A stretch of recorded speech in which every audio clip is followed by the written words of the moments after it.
Hi, my name's Phil. I like to talk about politics. In this video, I'd like to discuss the addition of the Cayman Islands to the EU's blacklist of tax havens and whether other British territories could find itself in the same boat after Brexit, as well as the possible reasons why the EU has done this now. But first, if you'd like to be notified of daily news and politics, then please subscribe to the channel and click the bell notification icon. So the issue of tax avoidance is a particular hill to fight for the EU. Avoiding taxes, of course, means less money for public services. And being more blunt, it represents those with more money than they know what to do with, accumulating even more wealth at the expense of those who are struggling and could absolutely decide what to do with that money. Either because ordinary workers have to pay higher taxes to make up the shortfall from those who already have too much not paying their way, or because public services have to be scaled back due to lack of funds. So why does any government do it? Personal interest. These wealthy tax dodgers will throw a bit of money towards the party or ministers in government, representing a far smaller sum than their fair share of taxation would cost them. And so why don't the EU do it? Well, the way the EU is set up makes personal interest very difficult to achieve, not absolutely impossible. Every single member state wishes to use the EU for its own national benefit. Of course it does. The UK was not the only example of that. In fact, heads of government have a duty to do that. Their own country comes first. But because no individual country is stronger than the collective, it's impossible for one member to benefit at the expense of lots of others. This means that more social policies inevitably take shape. And it's why the new anti-tax avoidance directives came into being. The UK is particularly bad at enabling tax avoidance in the EU. In fact, globally speaking, when you consider all of its territories as well, it is the worst in the world. It is the worst tax pirate. But it is important to know that in the EU, it's not the only tax haven. It's just, in terms of scale, the largest. If you take, for example, Ireland, Netherlands, Luxembourg, very famously, and Malta, they all engage in offering tax havens to attract investment in the hopes of a little bit of trickle down. But as a result of the tax haven clampdown, the EU was beginning to blacklist a few areas. And so far, these have just included a few US territories such as Guam, independent countries such as Samoa, Oman, fairly small fish to begin with.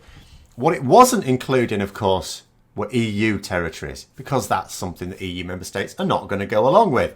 And this is, of course, something that critics say will blunt the scheme's ability to have any real impact. Ultimately, you have to sort your own house out. But that's not the way politics works.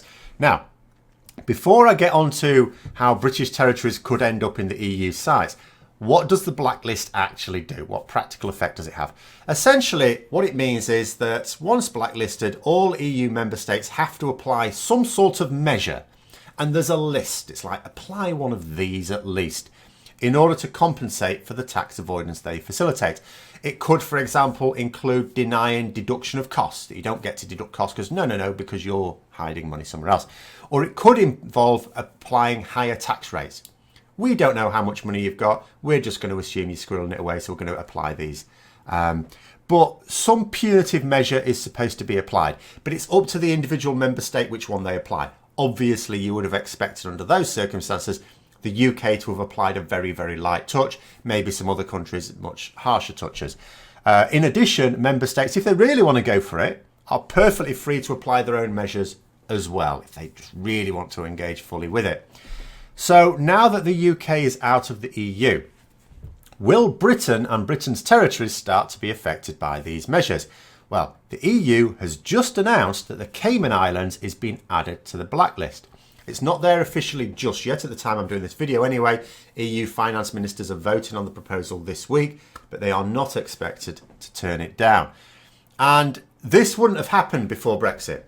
EU members are not included in the considerations for blacklist, and as a result, ironically, or whatever you want to say, of the UK's insistence, nor were any of their overseas territories either.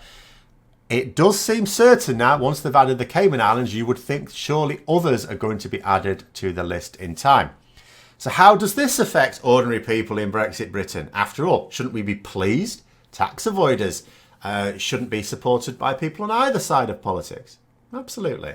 This is less about a measure designed to hurt the UK, which it absolutely does not in terms of its people, and more about the lack of influence that the UK is now experiencing.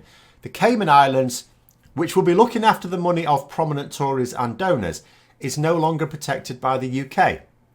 Not because the UK has withdrawn that protection, but because it has lost the power to do so. Of course, the timing of the decision is interesting, just a couple of weeks after we surrendered our membership. It could be a few things. It could be a warning shot across the bows, or even just a negotiating position. Perhaps it's the EU knowing that Boris Johnson jumps the way his puppet masters will, so hurt his puppet masters. How do we hurt them? Well, their tax avoiders will hit that. But perhaps not. There's other explanations as well. Maybe it's just the obvious continuation of a system designed to reduce the number of people and companies that profit from doing business in the EU, but without paying their way. The EU only got the directive through on the understanding that EU members will not be hit by it, but the UK is no longer an EU member, so the systems just naturally come online for all British overseas territories, and they'll keep reviewing each one, and inevitably others will be added to it. But there's a third possibility as well.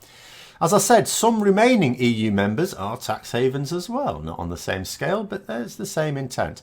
Putting the squeeze on one tax haven would inevitably drive business to another. What if it's as simple as the EU, of course, looking after the EU's own interests, and our interests are no longer the EU's interests, getting money from the Cayman Islands, and perhaps later Guernsey and Jersey, so on, and having it funneled into Luxembourg or Malta. But whatever the reason is, it is another dose of post-Brexit reality for Britain, and we're only into the third week since giving up our membership. What on earth is the list of Brexit reality doses going to look like by the end of the year? So anyway, I hope you found the video interesting. If you did, don't forget to click the like button. And if you'd like to support the channel further, then also please click the Patreon link for details. And until next time, I'll see you later.